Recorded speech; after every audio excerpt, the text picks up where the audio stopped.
vous êtes demandé, en fait, pourquoi les Français étaient si mauvais, notamment à l'oral. C'est comme ça que l'aventure a commencé? C'est ça, en fait, donc le Pilipop est issu de notre projet de fin d'études de Gobelin avec Soigny, où on a voulu travailler sur comment améliorer l'apprentissage de l'anglais, mais des langues en fait en général.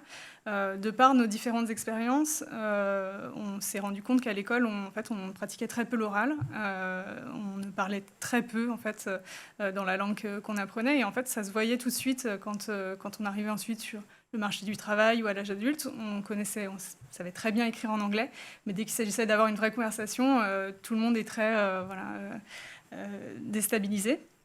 On s'est dit, mais en fait, les technologies peuvent aussi aider aux enfants à pratiquer à l'oral. Et donc, c'est l'idée en fait qui a permis ensuite de faire émerger Pilipop, et notamment une application où l'objectif va être de les faire parler. Voilà, c'est ça l'objectif premier de Pilipop. C'est justement votre constat, parce que vous êtes allé faire un petit tour dans les écoles primaires de France, notamment, et c'est là que vous vous êtes rendu compte que tout se jouait très tôt.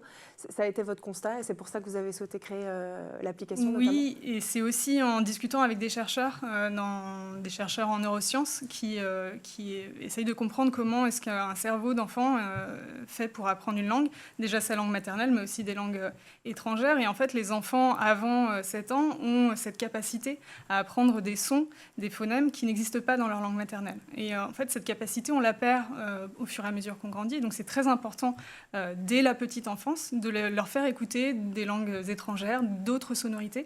Et c'est à ce moment-là qu'ils vont absorber ces sons-là et leur permettre ensuite de pouvoir les restituer.